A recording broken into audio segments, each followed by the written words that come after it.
Handa na ba ang inyong mga puso para sa isang kwentong susubok sa inyong pananaw tungkol sa pamilya at katapatan? May mga pagkakataong ang pinakamagagandang mansyon ang siyang naglalaman ng pinakamasasakit na lihim. Sabi nila, ang pananahimik ay ginto. Ngunit paano kung ang gintong iyon ay unti-unting lumalason sa kaluluwa ng isang ina? Halina't pakinggan natin ang kwento ng Hacienda Monteclaro at ng isang babaeng naglakas loob na buksan ang mga mata ng katarungan.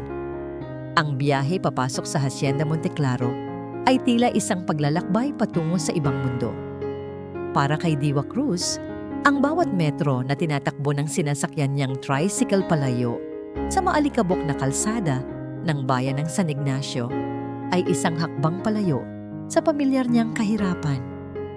Ang makitid na daan ay napalitan ng isang malapad na pribadong kalsada na napapalibutan ng tila walang katapusang hanay ng mga puno ng niyog sa isang panig at malawak na tubuhan sa kabila. Sa dulo ng daanang yon ay naroon ang pangako ng isang bagong simula. Nang sa wakas ay huminto ang tricycle sa harap ng isang dambuhalang bakal na tarangkahan, hindi napigilan ni Diwa ang mamangha. Ang pangalang Hacienda Monteclaro na nakaukit sa isang arko ng bato ay tila isang deklarasyon ng kapangyarihan at yaman na hindi niya pa nasisilayan sa buong buhay niya. Isang gwardiya ang nagbukas ng tarangkahan. Sa pagpasok nila, bumungad sa kanya ang isang mansyon na tila kinuha mula sa isang lumang pelikula. Malaki ito, puti, at may malawak na beranda. Ang hardin sa paligid nito ay perpektong-perpekto. Bawat damo at bulaklak ay nasa tamang lugar. Ngunit sa kabila ng lahat ng ganda, may kakaibang lungkot na bumabalot sa hangin. Isang katahimikan na masyadong mabigat, masyadong pilit. Bumaba siya ng tricycle, dala ang kanyang maliit na bag na naglalaman ng lahat ng kanyang ari-arian. Huminga siya ng malalim. Pinipilit palakasin ang kanyang loob. Kailangan niya ang trabahong ito para sa pag-aaral ng mga kapatid niya, para sa gamot ng kanyang ina. Isang babae ang sumalubong sa kanya sa may pintuan. Perpekto ang pagkakaayos ng buhok nito, suot ang isang mamahaling bestida na tila hindi pa nadadapuan ng alikabok. Ang ngiti nito ay matamis, ngunit hindi umabot sa kanyang mga mata. "Ikaw si Diwa Cruz?" tanong ng babae. Ang boses ay kasing kinis ng sutla.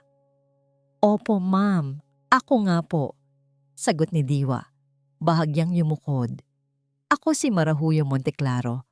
Asawa ako ni Lacan, ang nag-iisang anak ng may-ari ng hasyendang ito." Bawat salita ay binigkas niya ng may diin at pagmamalaki. "Halika, pumasok ka." Pagsunod ni Diwa sa loob, mas lalo siyang namangha. Ang sahig ay kumikinang, ang mga muebles ay gawa sa madilim at antigong kahoy at isang dambuhalang chandelier ang nakabitin mula sa mataas na kisame. Ngunit ang malamig na hangin mula sa aircon ay hindi sapat para itago ang lamig na nagmumula mismo kay Marahuyo. "May iilang patakaran lang ako dito sa pamamahay ko, Diwa," sabi ni Marahuyo habang inililibot ang tingin sa dalaga. Tila sinusuri ito mula ulo hanggang paa.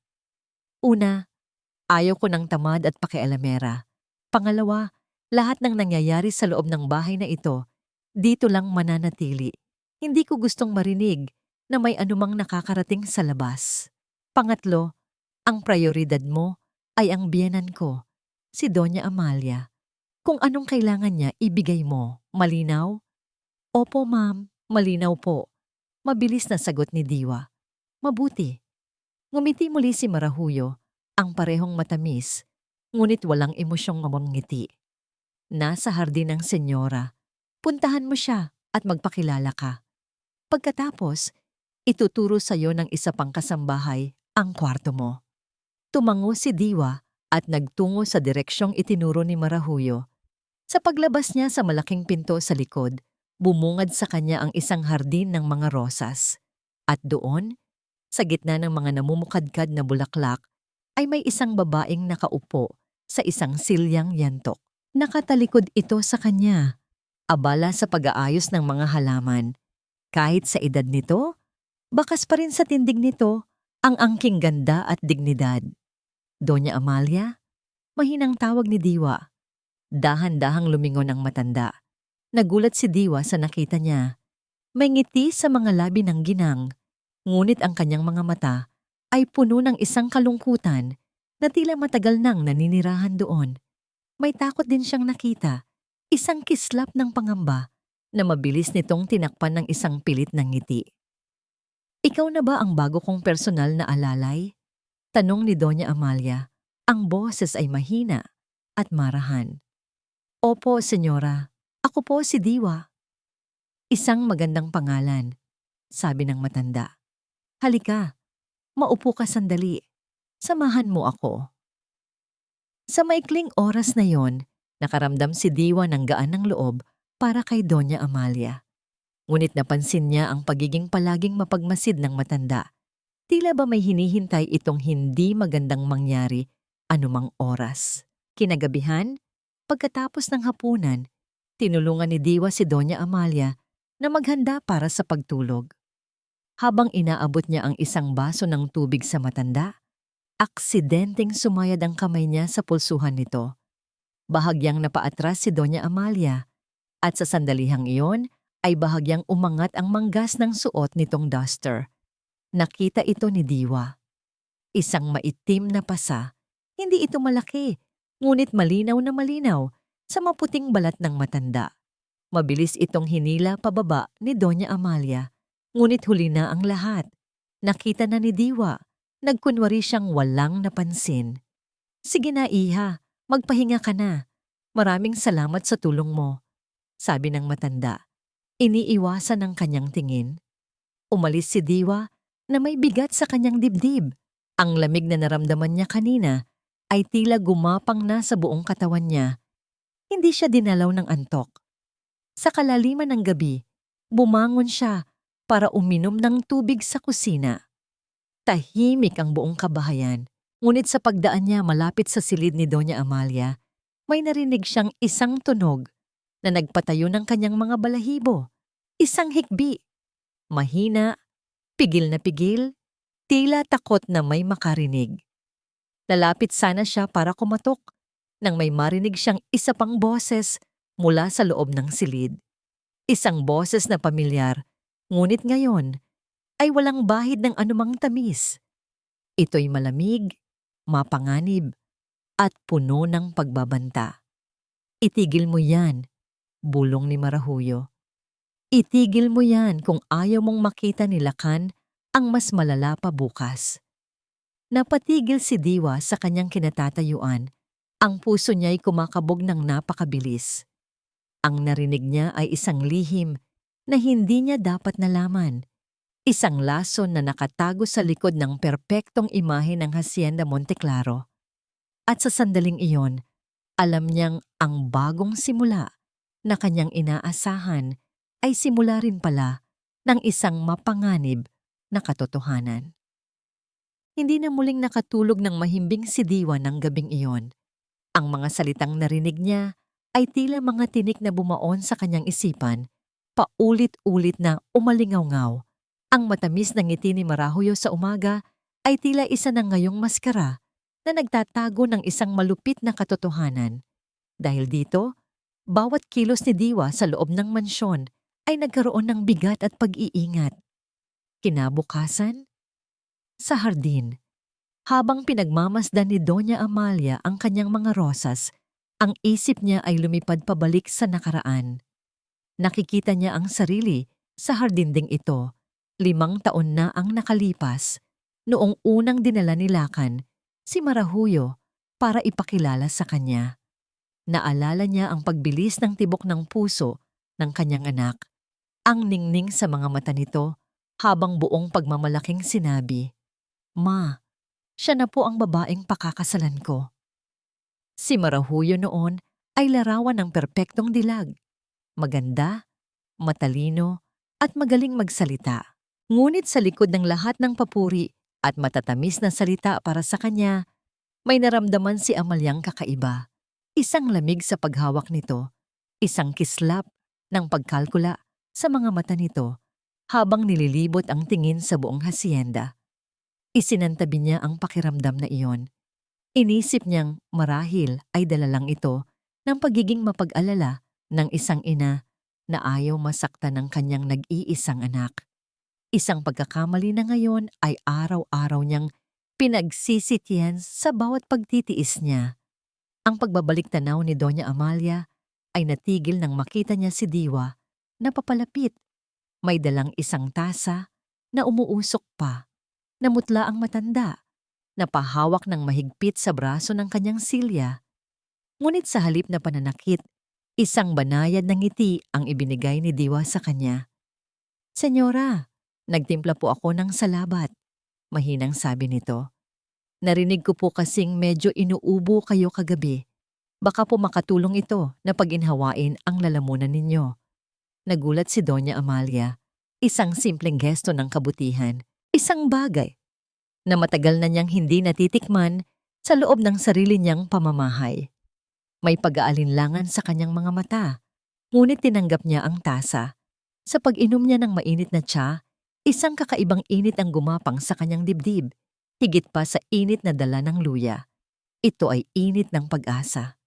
"Salamat, iha," sabi niya, at sa unang pagkakataon, isang tunay na ngiti, kahit bahagya, ang sumilay sa kanyang mga labi. Ang maliit na sandaling iyon ng kapayapaan ay biglang binasag ng isang boses na tumatagos sa pandinig. "Napakasipag mo namang alalay, Diwa." Si Marahuyo ay nakatayo sa may pintuan ng beranda, nakapamaywang. Ang mga mata ay matalim na nakatitig sa kanila. "Talagang sinusulit mo ang sahod mo, ano? Pati pagtitimpla ng tsa, ginagawa mo pa." Agad na nawala ang nangiti ni Doña Amalia, napalitan ng pamilyar na takot. Lumapit si Marahuyo. Ang bawat hakbang ay may awtoridad. Kinuha niya ang tasa mula sa kamay ni Doña Amalia at inilapag ito ng malakas sa maliit na mesa. "Huwag mong sanayin ang biyenan ko sa ganyang mga luho. Baka isipin niyang wala ka ng ibang gagawin." Tumingin siya kay Diwa. Isang mapanuyang nanggiti ang gumuhit sa kanyang mukha. "Dahil mukhang marami kang sobrang enerhiya, gusto kong kuskusin mo ang sahig ng buong beranda gamit ang mga kamay mo. Gusto kong makita ang refleksyon ko dyan sa sobrang kintab." Walang nagawa si Diwa kundi tumango. "Opo, ma'am." Habang papalayo si Diwa para kunin ang mga gamit sa paglilinis, narinig niya ang bulong ni Marahuyo kay Doña Amalia. "Akala niyo makakakuha kayo ng kakampi, ano? Huwag kayong mangarap. Dito, ako ang masusunod." Hapon na nang tumunog ang telepono ni Marahuyo. Isang video call mula kay Lakan. Sa isang iglap, tila nag-iba ang anyo ni Marahuyo. Ang malupit na ekspresyon ay napalitan ng isang maamong mukha. Ang matigas na boses ay naging malambing. "Mahal, kumusta ka na dyan? Miss na miss ka na namin." Masayang bati niya, itinuon ang kamera ng telepono para makita rin si Doña Amalia na nakaupo sa sala. "Ma, sila Kano," sabi niya. Hinahaplos pa ang balikat ng biyanan na tila ba napakaalaga niya. "Kumaway ka naman sa anak mo." Napilitan si Doña Amalia na nangumiti at kumaway. "Anak, mag-ingat ka dyan palagi, ha? Okay lang po ba kayo, ma? Medyo maputla po kayo." Nag-aalalang tanong ni Lakan mula sa kabilang linya. Mabilis na sumagot si Marahuyo. "Huwag kang mag-alala, mahal. Medyo masama lang ang pakiramdam niya kanina, pero napainom ko na ng gamot. Ako na ang bahala kay mama dito. Mag-focus ka lang sa trabaho mo." Mula sa di kalayuan, habang nagpupunas ng mga muebles, napanood lahat ni Diwa ang perpektong pagganap. Halos masuka siya sa kasinungalingan. Nakita niya kung paano kinokontrol ni Marahuyo ang buong sitwasyon, kung paano nito nagagawang paniwalain si Lakan na siya ay isang anghel habang sa katotohanan ay isa siyang demonyo. Pagkatapos ng tawag, agad na bumalik ang malamig na aura ni Marahuyo. Kinagabihan, habang nag-iisa si Diwa sa kusina, bigla na lang sumulpot si Marahuyo sa kanyang likuran. Halos mapatalon si Diwa sa gulat. Nag-enjoy ka ba sa palabas kanina? Tanong ni Marahuyo. Ang boses ay isang mapanganib na bulong. Hindi sumagot si Diwa. Makinig ka, sabi ni Marahuyo. Lumapit pa ito. Gawin mo lang ang trabaho mo. Huwag mong isuksok ang ilong mo sa hindi mo dapat alamin kung gusto mo pang magtagal dito. Tinitigan ni Marahuyo si Diwa ng mariin. Ang mga mata nito'y nanglilisik. Sa titig na yon, malinaw ang mensahe. Hindi lang trabaho ang maaaring mawala kay Diwa. Naiwan si Diwang nanginginig. Hindi sa takot, kundi sa nag-aalab na galit. Ang babalang yon ay hindi nakapigil sa kanya. Sa halip, ito ang nagsilbing gasolina sa determinasyon na nagsisimulang magliyab sa kanyang puso. Ang pagbabanta ni Marahuyo ay hindi nagdulot ng takot kay Diwa. Sa halip, ito ang nagpatibay sa kanyang desisyon. Hindi na siya maaring manatiling tagamasid lamang. Ang pananahimik ay pagkonsinti at hindi yun kaya ng kanyang konsensya. Ngunit alam niyang hindi siya maaaring kumilos ng padalos-dalos. Ang salita niya laban sa salita ng isang Marahuyo Monteclaro ay parang hangin lamang. Kailangan niya ng ebidensya. Isang bagay na hindi maipagkakaila. Isang bagay na gigising sa natutulog na katotohanan. Ang pagkakataon ay dumating makalipas ang 2 araw. Maagang maaga, bumaba si Marahuyo mula sa kanyang silid, bihis na bihis at nagniningning sa mga alahas. May pupuntahan akong lansyon kasama ang mga amiga ko sa syudad. Anunsyo niya sa mga kasambahay. Huwag na huwag ninyong guguluhin ang senyora. At ikaw, Diwa, baling nito sa kanya, siguraduhin mong malinis ang buong bahay bago ako bumalik. Lahat ng sulok, lalo na ang lumang librarya na hindi na yata nadapuan ng basahan ng 1 taon. Isang utos iyon na sinadya para pahirapan siya. Ngunit para kay Diwa, iyon ay isang biyaya. Ang librarya, ang lugar na halos hindi na pinapasok ni Numan. Ito na ang pagkakataon niya. Nang makaalis na ang magarang sasakyan ni Marahuyo, agad na kumilos si Diwa. Sinimulan niya ang paglilinis sa ibang bahagi ng bahay para hindi maghinala ang ibang kasambahay. Ngunit ang kanyang isip ay nasa librarya na. Nang masiguro niyang abala na ang lahat sa kani-kanilang gawain, dahan-dahan siyang pumasok sa silid na yon. Sinalubong siya ng amoy ng mga lumang libro at alikabok. Ang sikat ng araw na tumatagos sa mataas na bintana ay nagbigay liwanag sa mga nagliliparang alikabok sa hangin. Ang silid ay puno ng matataas na estante ng libro, mga antigong silya at isang malaking lamesang gawa sa nara. Ito ay tila isang lugar na nagyelo sa panahon, isang santuwaryo ni Doña Amalia, bago pa man dumating ang kadiliman sa buhay nito. Nagsimula siyang maglinis, ngunit ang kanyang mga mata ay hindi sa dumi nakatuon, kundi sa mga posibleng taguan. Sinuri niya ang ilalim ng mga mesa, ang likod ng mga kurtina, ang bawat espasyo sa pagitan ng mga libro. Saan kaya itatago ng isang taong natatakot ang kanyang pinakamahalagang mga lihim? Habang pinupunasan niya ang isang mataas na estante, napansin niya ang isang hilera ng mga librong tila hindi nagagalaw sa loob ng maraming taon. Sa likod ng mga ito, may napansin siyang kakaiba, isang maliit na siwang sa kahoy na dingding. Gamit ang dulo ng basahan, maingat niyang sinundot ito. Bahagyang umusad ang isang panel ng kahoy, nag-iwan ng isang maliit na espasyo. Pinakiramdaman niya ang paligid. Nang masigurong walang nakatingin, ipinasok niya ang kanyang mga daliri sa siwang at marahang hinila. Bumukas ang isang maliit na sikretong kompartimento at sa loob naroon ito, isang luma at itim na leather-bound na diary. Nanginginig ang mga kamay ni Diwa nang kunin niya ito. Dinala niya ito sa pinakasulok na bahagi ng silid kung saan hindi siya agad makikita at marahan itong binuklat. Ang mga nakasulat ay nasa sulat kamay ni Doña Amalia. Ang mga unang pahina ay puno ng saya, ang paghahanda sa kasal ni Lakan, ang kanyang mga pangarap para sa kinabukasan ng hasyenda.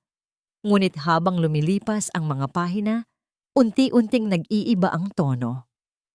Oktubre Paraton, sinabi ni Marahuyo na makaluma na raw ang aking mga suhestyon sa pamamalakad ng tubuhan. Ginawa niya akong katawa-tawa sa harap ng mga katiwala, hindi na umimik silakan. Siguro nga, tama siya. Matanda na ako. Disyembre 2, hindi ko na magamit ang sarili kong pera. Lahat daw ng gastusin ay kailangang dumaan sa kanya para mabudget ng maayos. Kailangan ko pang magpaalam sa kanya kahit pambili lang ng gamot ko sa Rayuma. Nakakahiya. Bawat salita ay isang saksak sa puso ni Diwa. Ito ang detalyadong talaan ng isang kaluluwang unti-unting dinudurog. At pagkatapos, ay nakita niya ang isang entry mula 2 linggo lang ang nakalipas. Ang sulat ay nanginginig. Ang tinta ay bahagyang kumalat na tila nabasa ng luha. Agosto 28.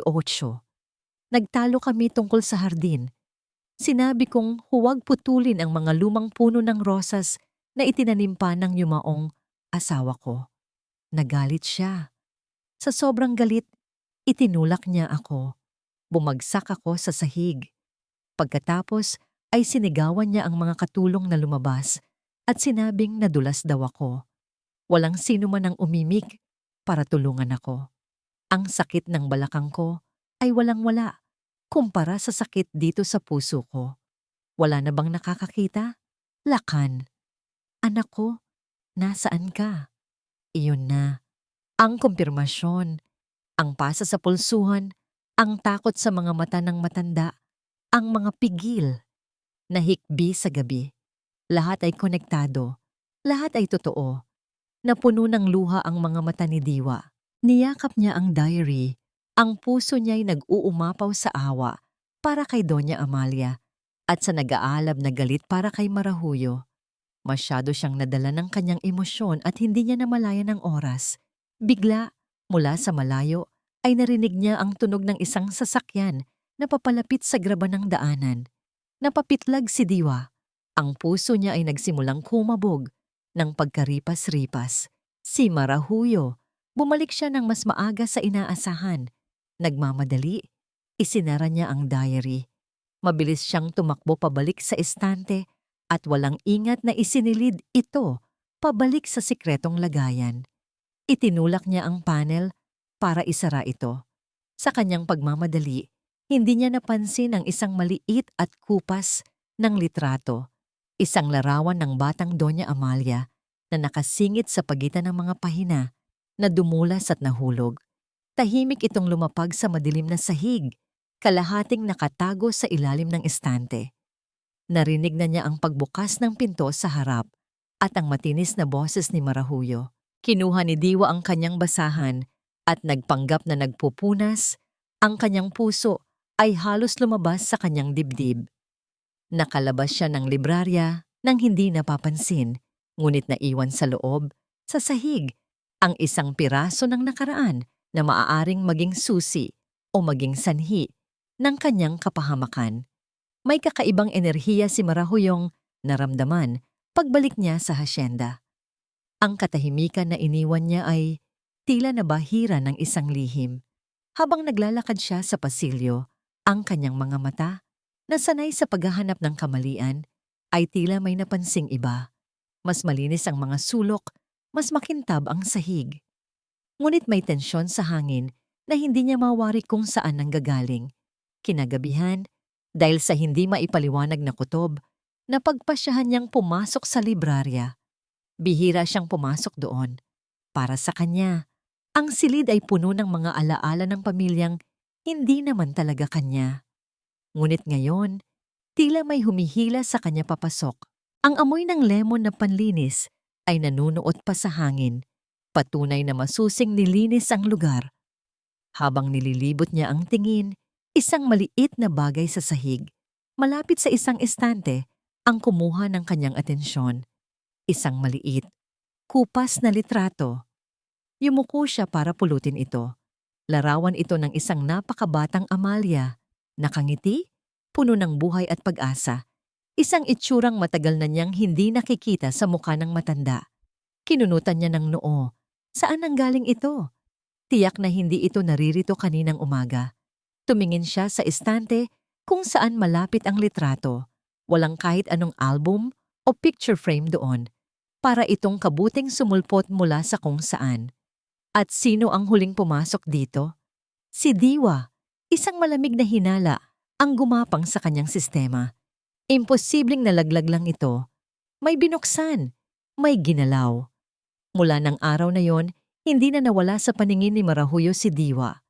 Bawat kilos ng dalaga ay tila may bigat.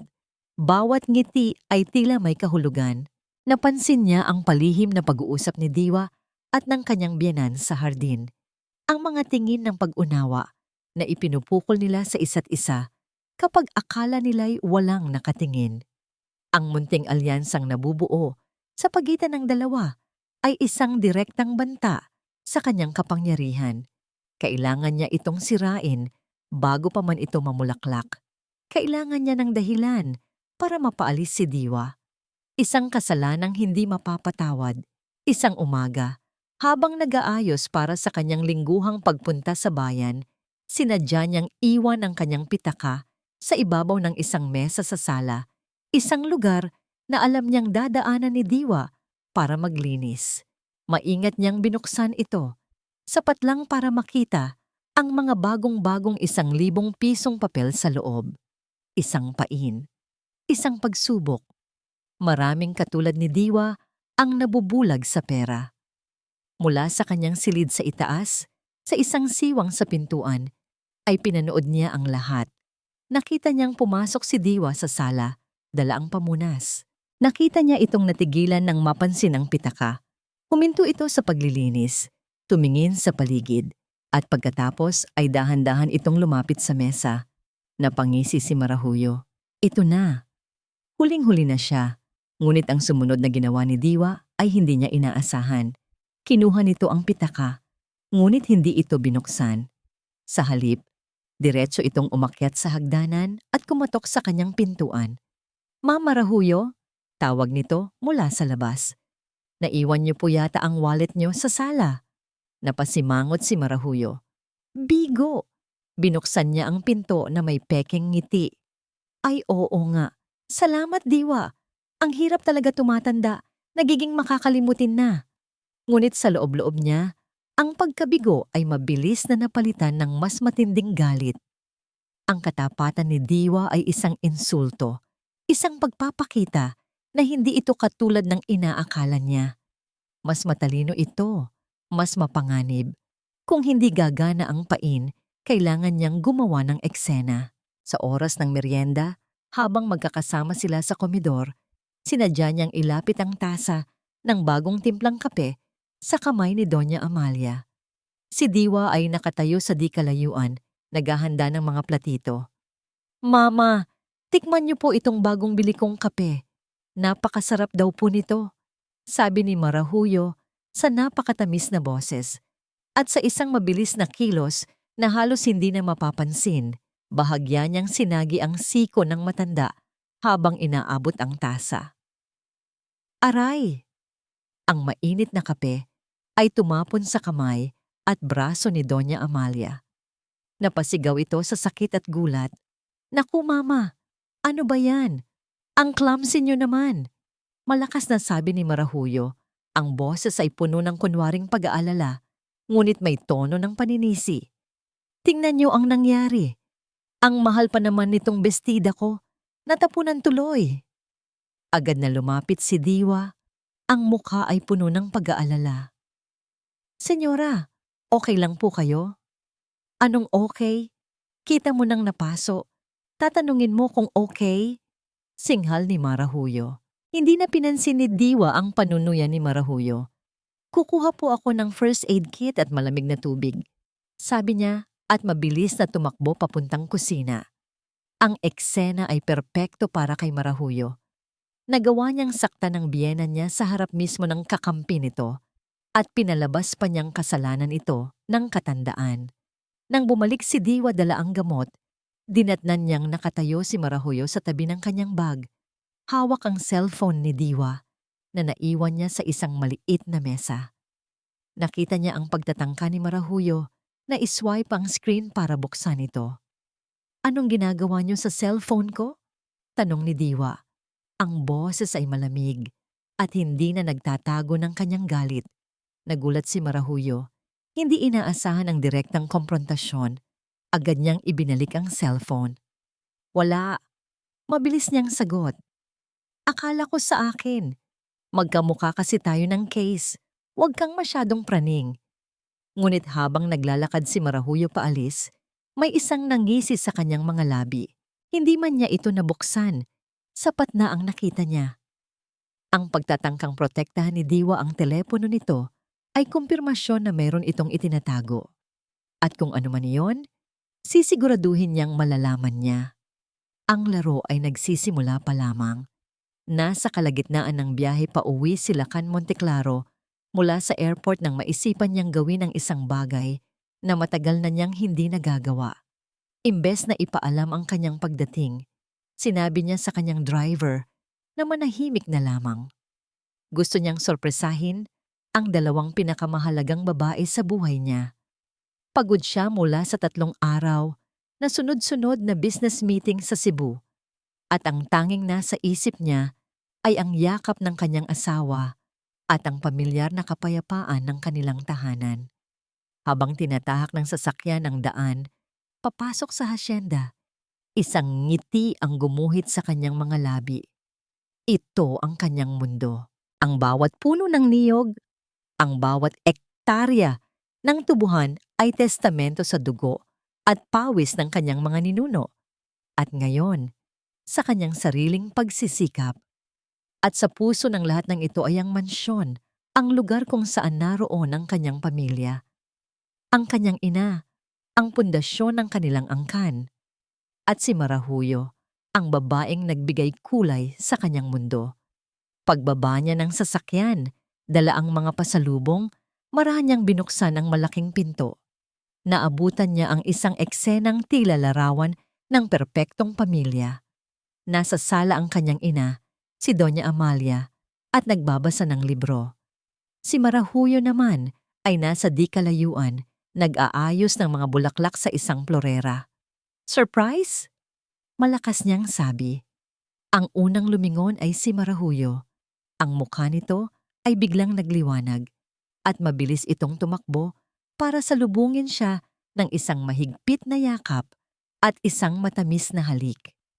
Mahal, bakit hindi ka nagsabing ngayon ka pala uuwi? Dapat nasundo ka namin. Gusto ko kayong sorpresahin, sagot ni Lakan, ginantihan ng yakap. Lumapit siya sa kanyang ina at magalang na nagmano. Ma, kumusta na po kayo? Mabuti anak, mabuti at nakauwi ka na, sabi ni Doña Amalia, may ngiti sa mga labi. Kung mayroon mang pagod o lungkot sa mga mata nito, hindi iyon napansin ni Lakan. Ang nakita niya ay ang kanyang inang nagagalak sa kanyang pagbabalik. Ang hapunan ng gabing iyon ay puno ng kwentuhan.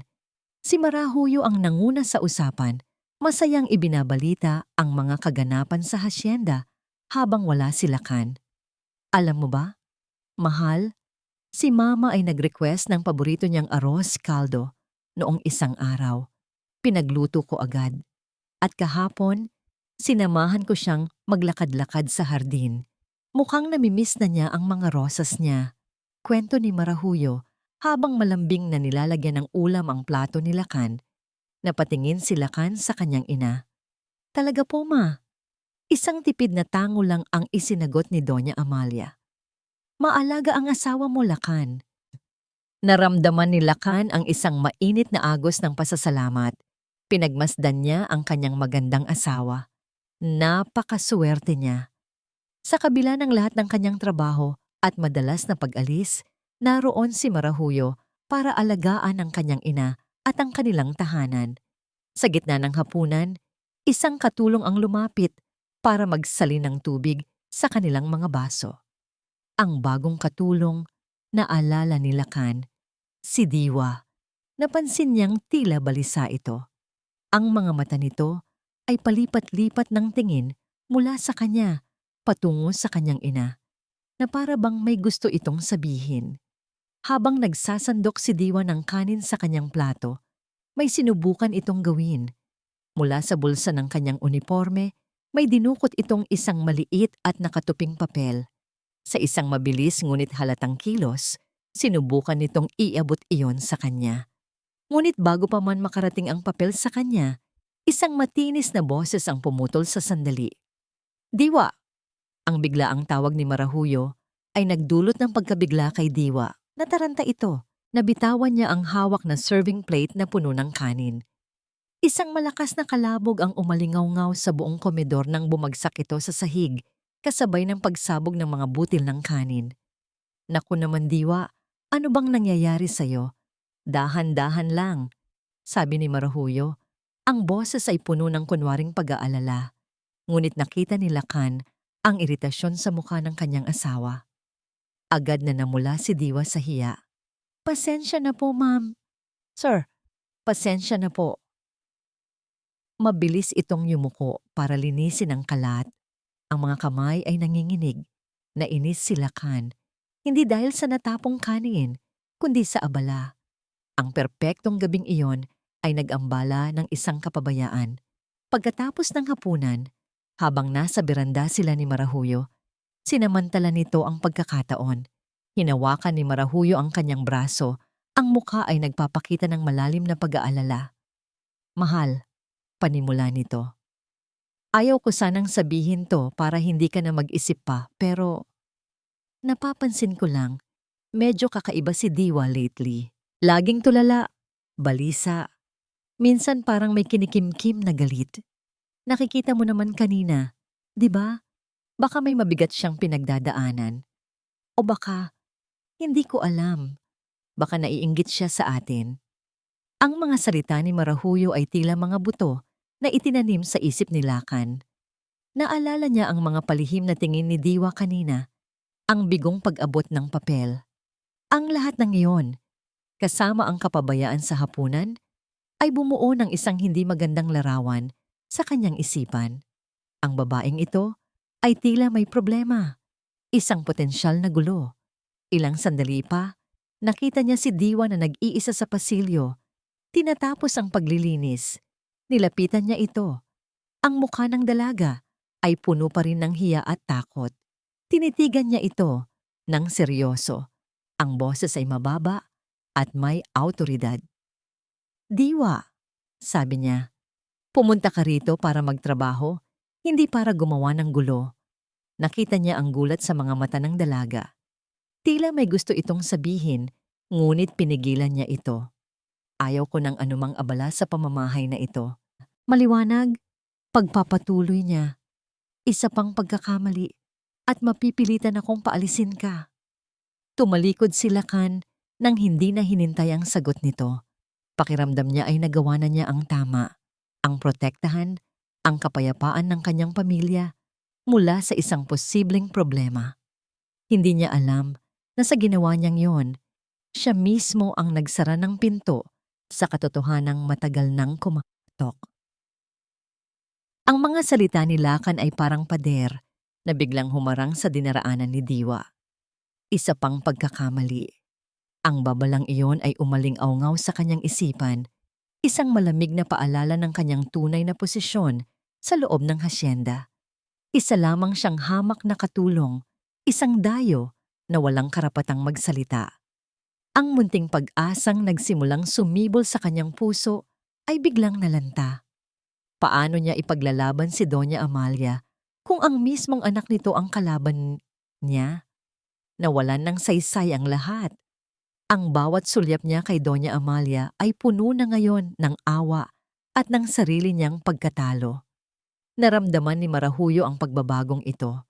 Alam niyang nakuha na niya ang buong tiwala ng kanyang asawa at dahil doon, mas lalo siyang naging malupit. Hindi na niya kailangang magtago. Ang mga patutsada niya ay naging direktang insulto.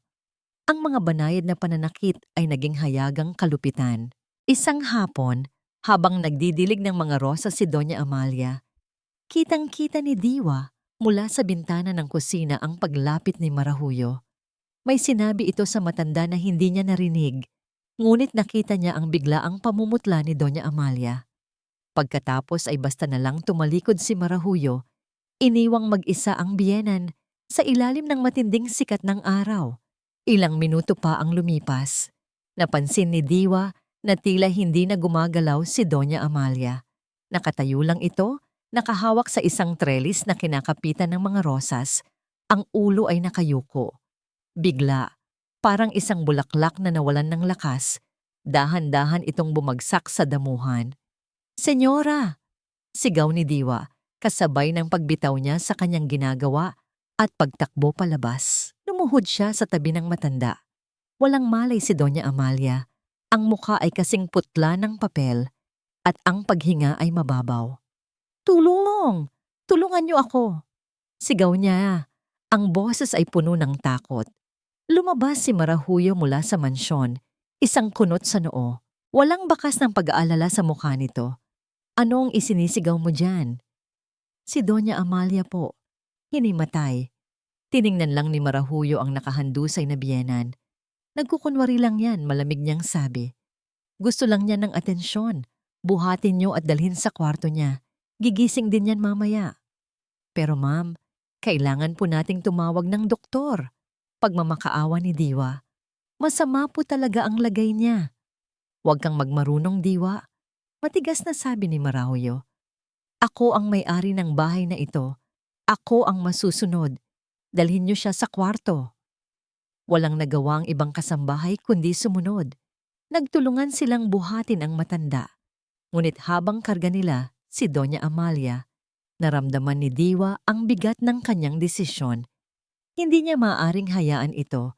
Hindi niya kayang isipin na may mangyaring masama sa matanda dahil sa kanyang pananahimik. Kahit nakapalit nito ang kanyang trabaho. Nang maihiga na nila si Doña Amalia sa kama, at habang si Marahuyo ay nagkibit-balikat lang at pumasok sa sarili nitong silid, alam na ni Diwa ang gagawin. Nagdahilan siyang kukuha ng malamig na bimpo. Dumiretso siya sa librarya, kung saan alam niyang may lumang direktoryo ng telepono. Nanginginig ang mga kamay na hinanap niya ang numero ng doktor ng pamilya, si Dr. Ramirez. Gamit ang kanyang cellphone, nanginginig siyang tumawag. "Doc, si Diwa po ito, katulong sa Monteclaro." Pabulong niyang sabi. "Kailangan po kayo ni Doña Amalia. Bigla po siyang hinimatay." Pagkatapos ng tawag, bumalik siya sa silid ni Doña Amalia. Ang puso niya'y kumakabog sa takot at pag-asa. Dumating si Dr. Ramirez makalipas ang kalahating oras. Nagulat si Marahuyo ngunit wala itong nagawa, kundi hayaang pumasok ang doktor. Pagkatapos suriin ang matanda, kinausap ng doktor si Marahuyo sa labas ng silid. Palihim na nakinig si Diwa.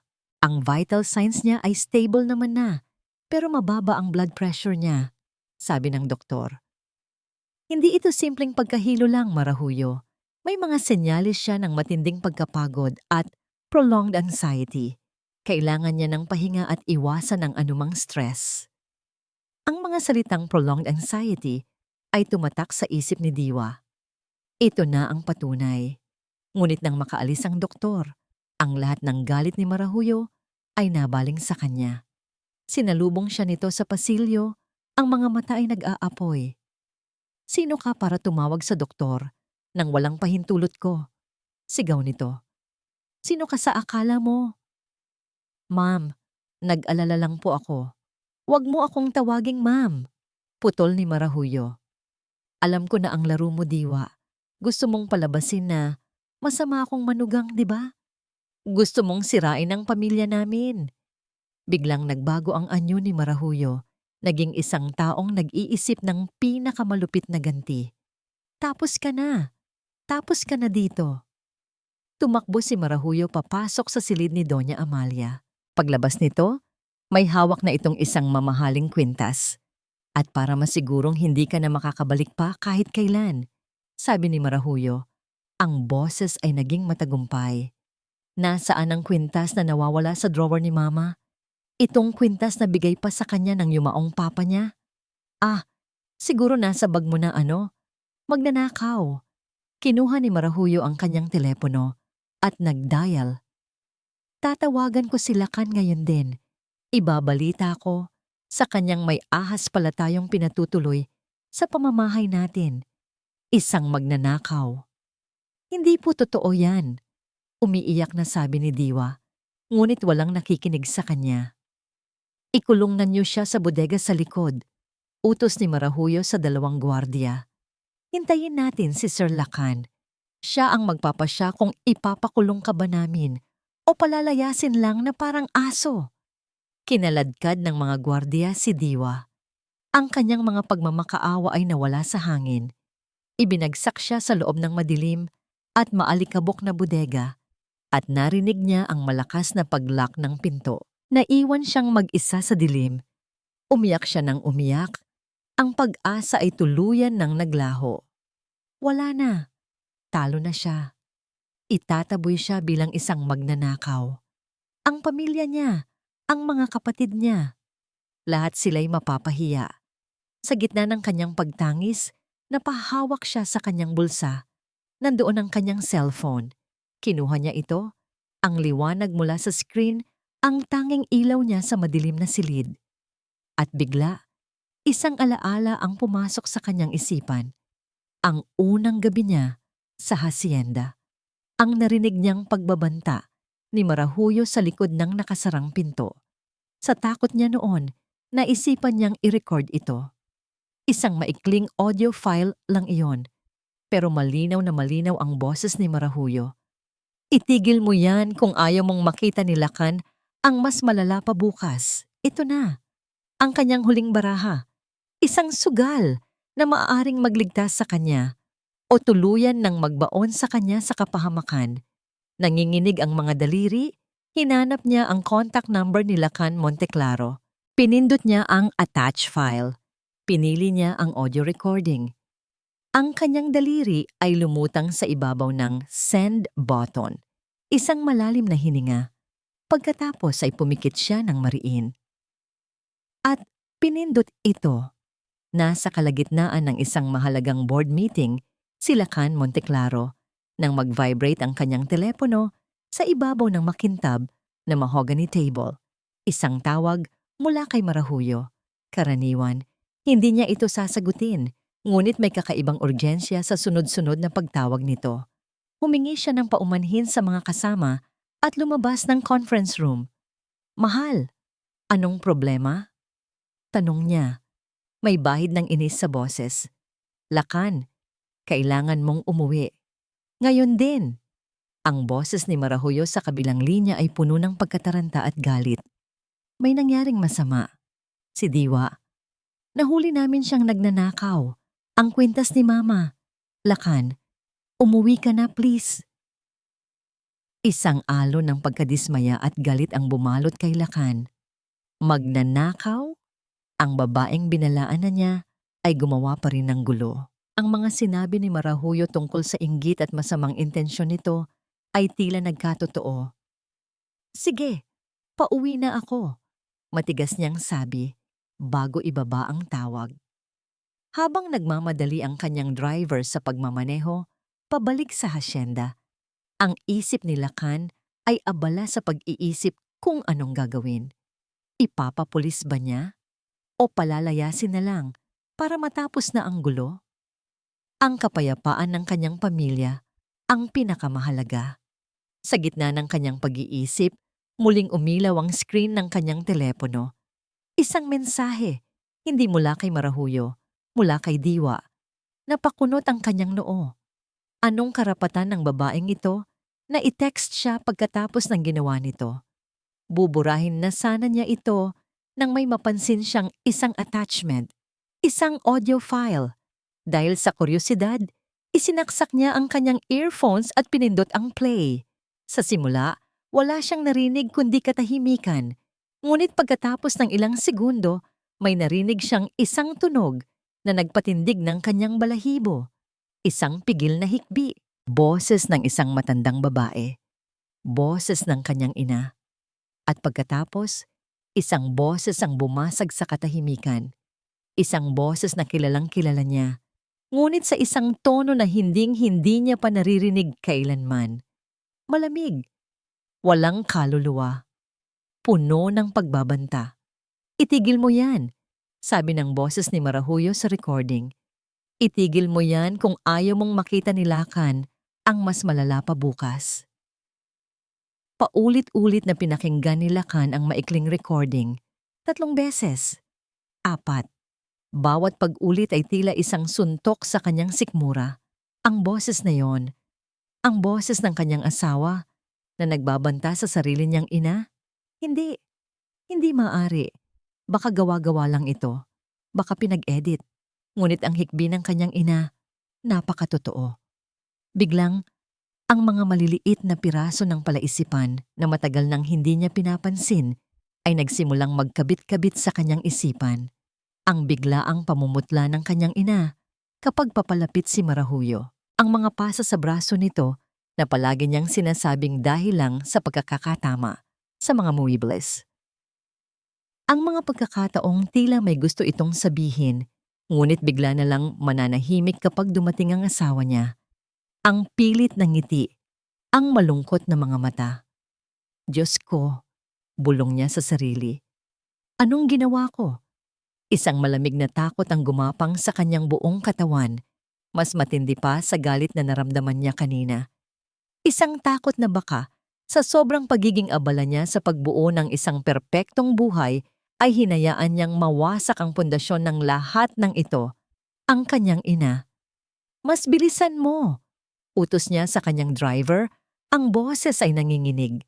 Ang natitirang bahagi ng biyahe ay tila isang walang katapusang paghihirap. Ang bawat minutong lumilipas ay isang dagdag na bigat sa kanyang dibdib.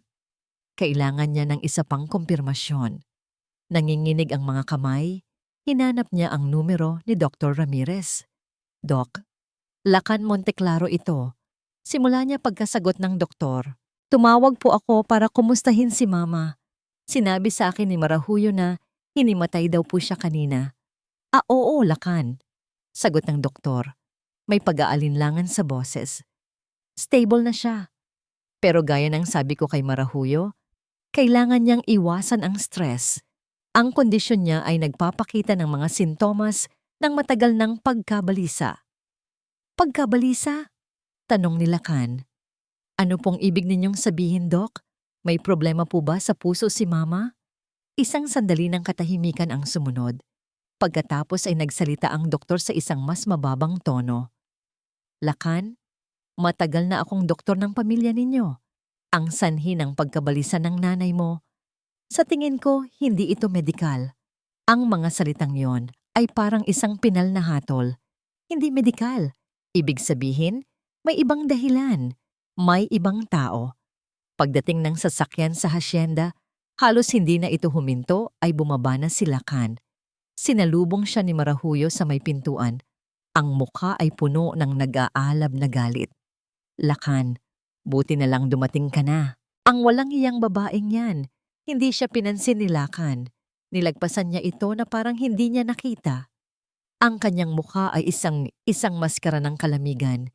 Isang itsurang hindi pa kailanman nakita ni Marahuyo. Ang mga mata niya ay nakatuon sa isang direksyon lamang.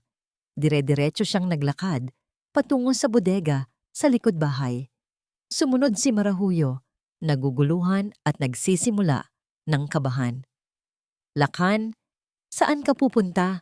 Nandoon ang magnanakaw. Hindi siya sumagot. Kinuha niya ang susi mula sa kamay ng gwardiya na tila isang estatwa sa pagkagulat. Binuksan niya ang mabigat na pinto. Sa loob, sa isang sulok, nakaupo sa sahig si Diwa. Ang mukha nito ay basang-basa ng luha. Nang makita siya nito, isang pinaghalong takot at determinasyon ang gumuhit sa mukha nito.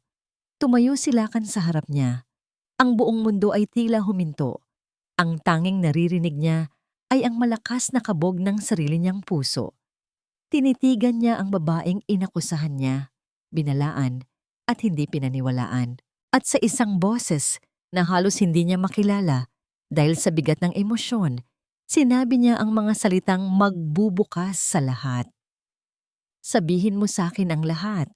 Dinala ni Lakan si Diwa mula sa madilim na bodega patungo sa pinakamalaking silid ng mansyon, ang engrandeng sala.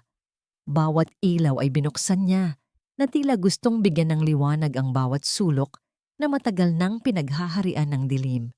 Sumunod sa kanila si Marahuyo. Ang pagtataka sa mukha nito ay napalitan na ng lumalaking kaba. Lakan, ano ang ibig sabihin nito? Bakit mo pinakawalan ang babaeng yan? Tanong ni Marahuyo. Ang boses ay nagsisimula ng manginig. Hindi siya sinagot ni Lakan.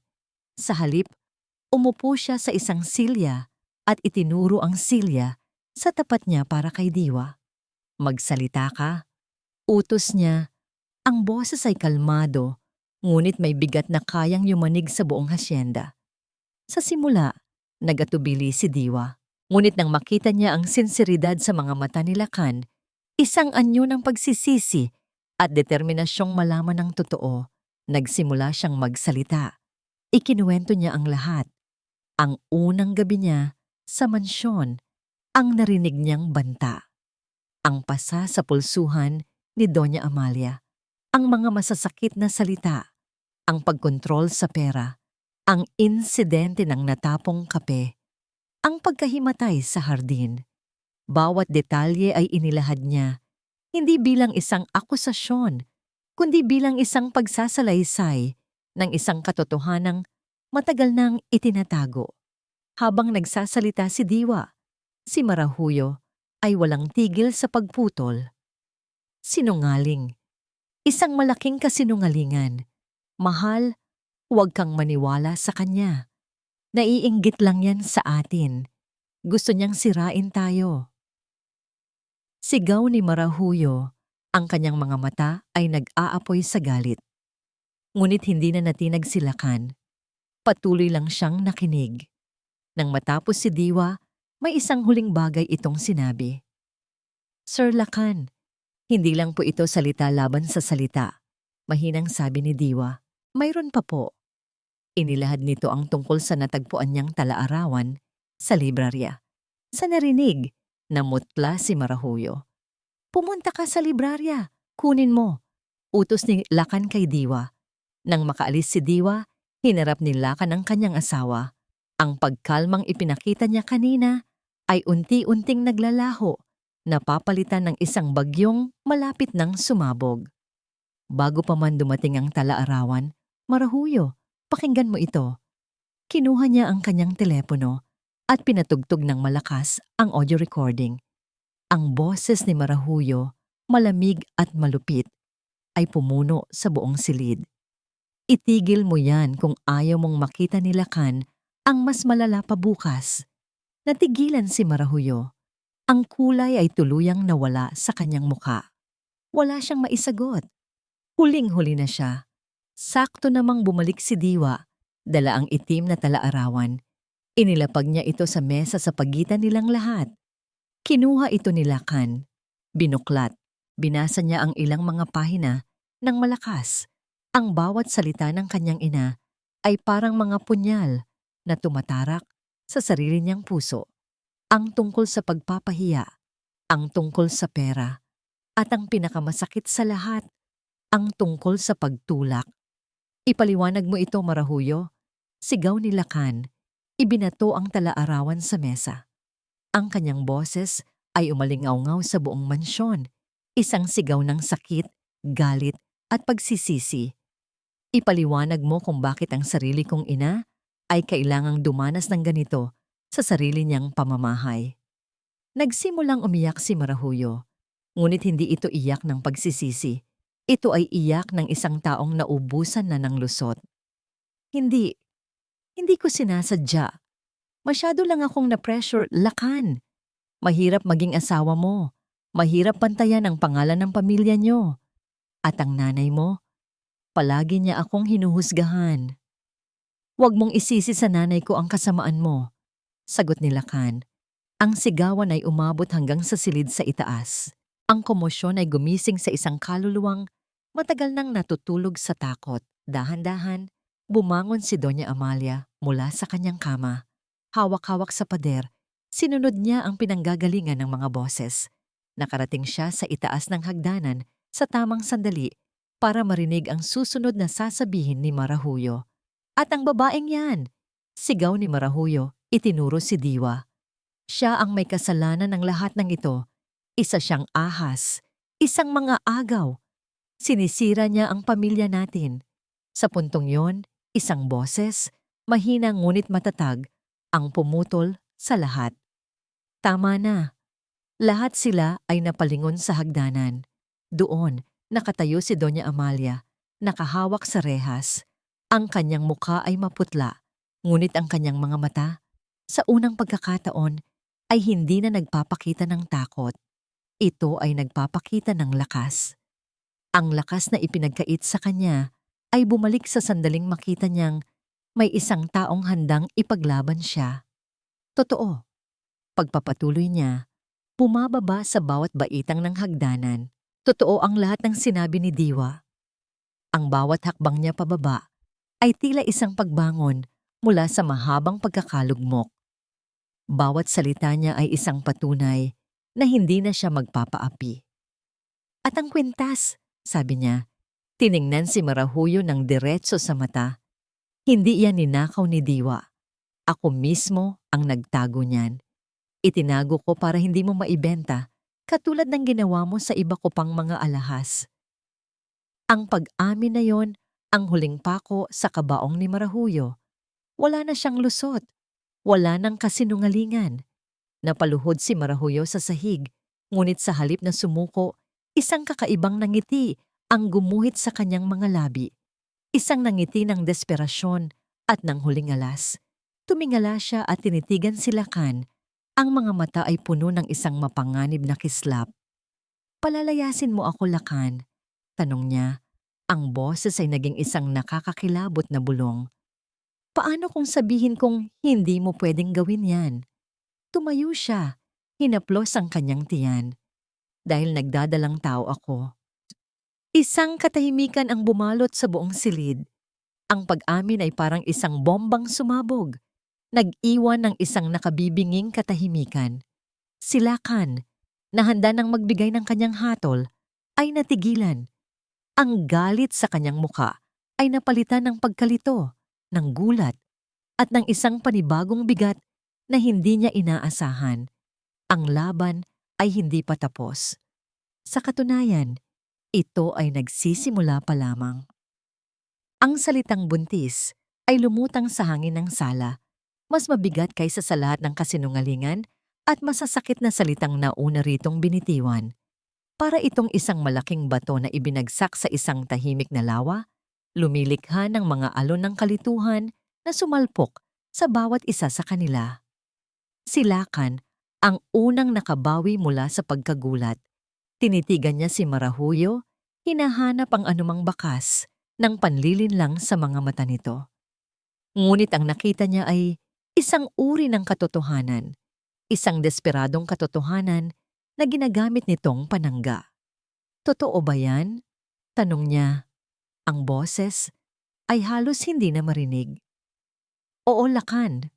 Magiging ama ka na, sagot ni Marahuyo. May halong tagumpay sa kanyang tono. Alam niyang sa isang salita, nabago niya ang buong sitwasyon. Mula sa isang kontrabidang palalayasin, siya ngayon ay ang ina ng tagapagmana ng Hacienda Monteclaro. Ang isip ni Lakan ay nagulo. Ang lahat ng galit na naramdaman niya kanina, ang lahat ng determinasyong itama ang mali, ay biglang nagkaroon ng isang napakalaking komplikasyon.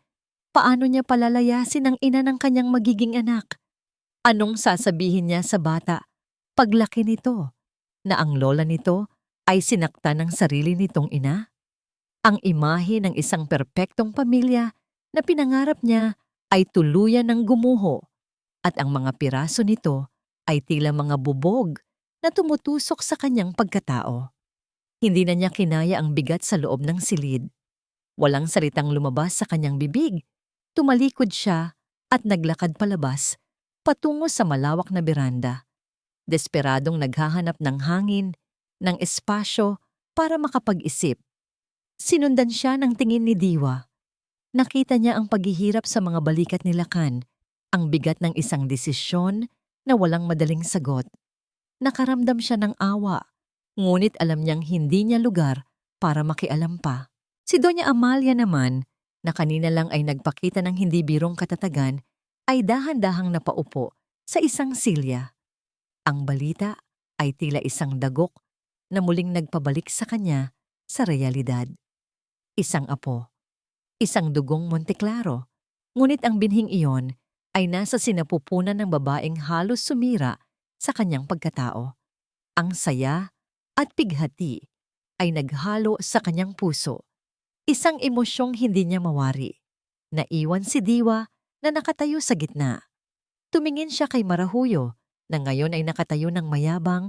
Ang mga kamay ay nakahawak sa tiyan na para bang ito ang kanyang tropeyo.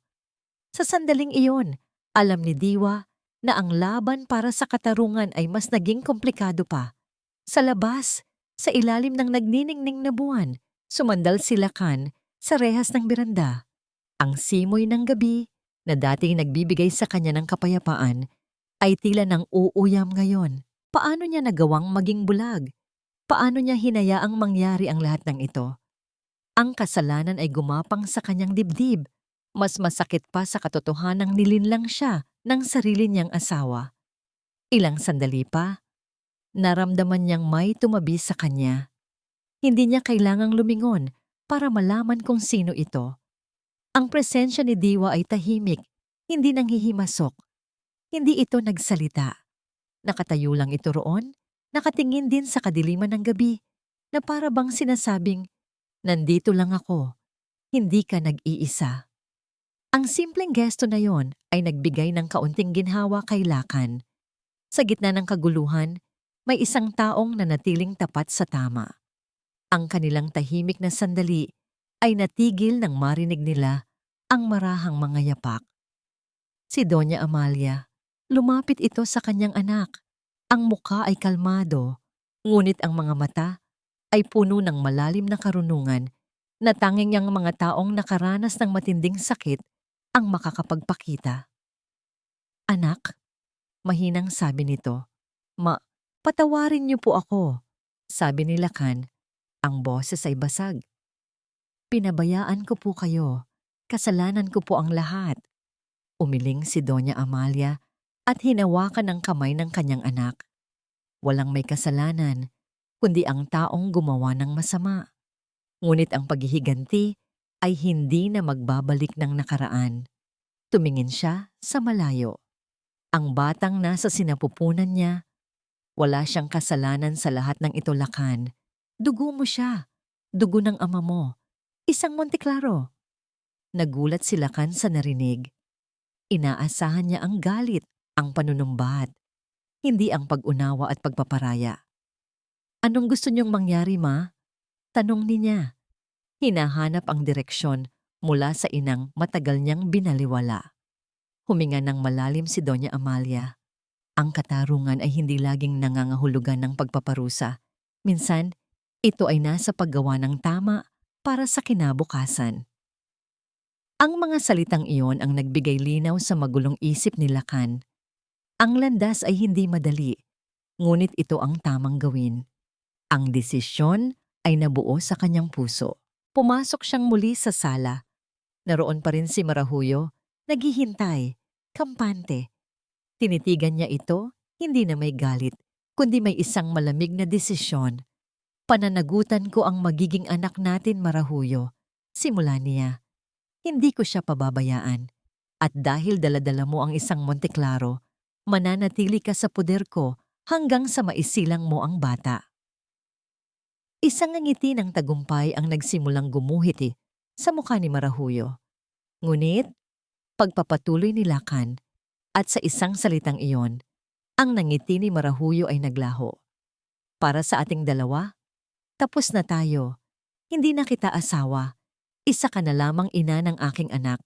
Titira ka sa panauhing bahay sa kabilang dulo ng hasyenda.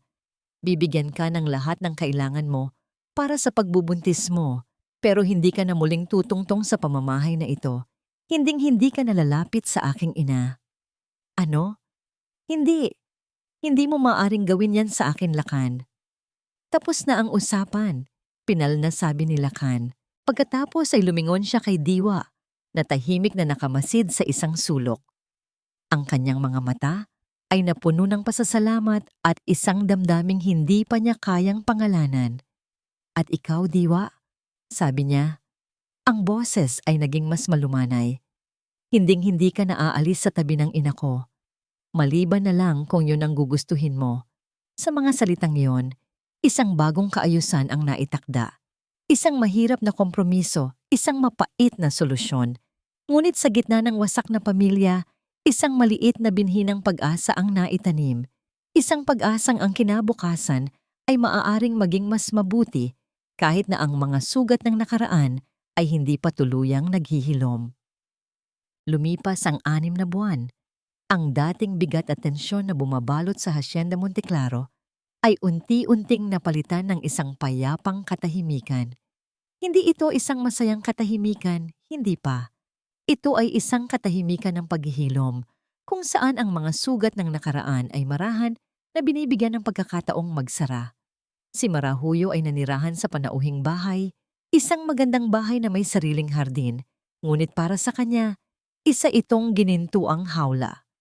Dinadalhan siya ng lahat ng kanyang pangangailangan, pagkain, bitamina, mga libro, ngunit ang pagdalaw ay limitado.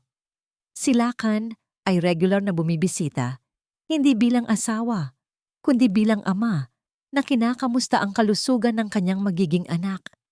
Ang kanilang mga pag-uusap ay maikli at formal, isang malinaw na paalala ng pader na naitayo na sa pagitan nilang dalawa.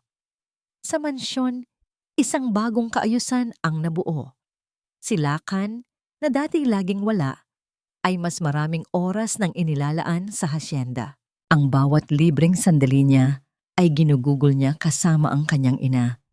Madalas, makikita sila ni Diwa sa hardin, naglalakad-lakad o simpleng nagkakape habang pinapanood ang paglubog ng araw. Isang hapon, habang tinutulungan ni Lakan ang kanyang ina na magdilig ng mga paborito nitong rosas, isang eksenang dati imposible ay naganap. Ma, naalala niyo po ba noong bata ako? Noong nahulog ako sa puno ng mangga dahil gusto kong kunin yung pinakamataas na bunga para sa inyo? Kwento ni Lakan, may ngiti sa kanyang mga labi. Napangiti rin si Doña Amalia, isang tunay at malayang nangngiti. Oo naman anak, iyak ka ng iyak noon, hindi dahil sa sakit, kundi dahil nadumihan ang paborito mong sapatos. Nagtawanan sila. Isang simpleng tawanan na naglalaman ng mga taon nang nawalang sandali.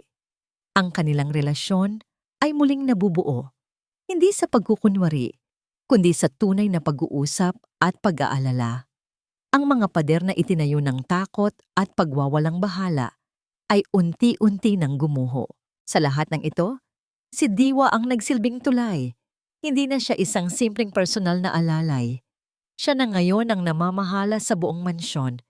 Ang kanyang posisyon ay hindi opisyal na pinangalanan, ngunit lahat ng kasambahay ay kumikilala sa kanyang awtoridad. Isang awtoridad na nakuha hindi sa takot, kundi sa respeto at kabutihan. Siya ang katiwala ni Doña Amalia, ang kanang kamay, at higit sa lahat, ang kaibigan.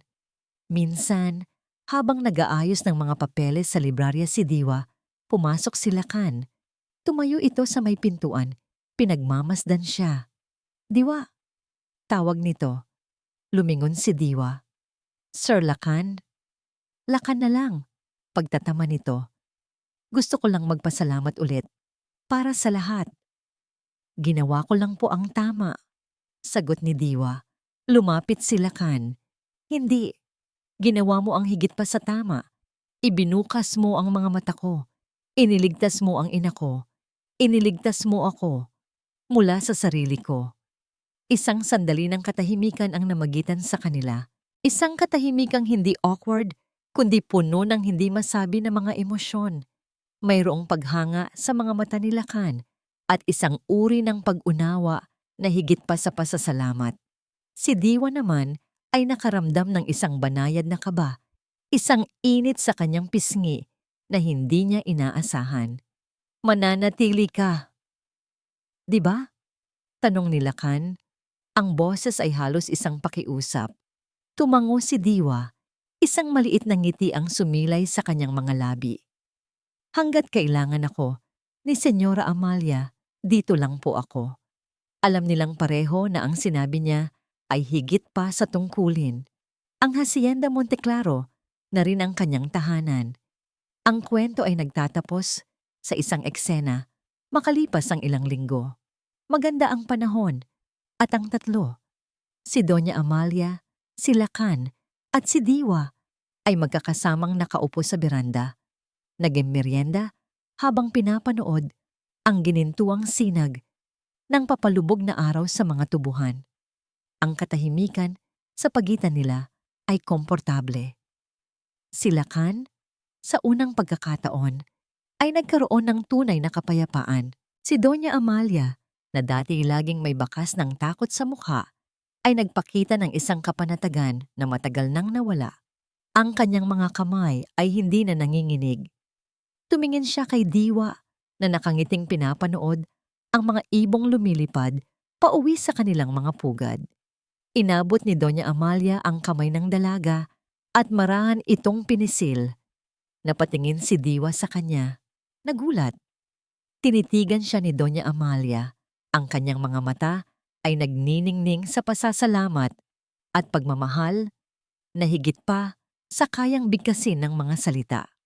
"Salamat anak," sabi ng matanda. Sa isang boses na puno ng kahulugan, hindi na niya kailangan pang magpaliwanag.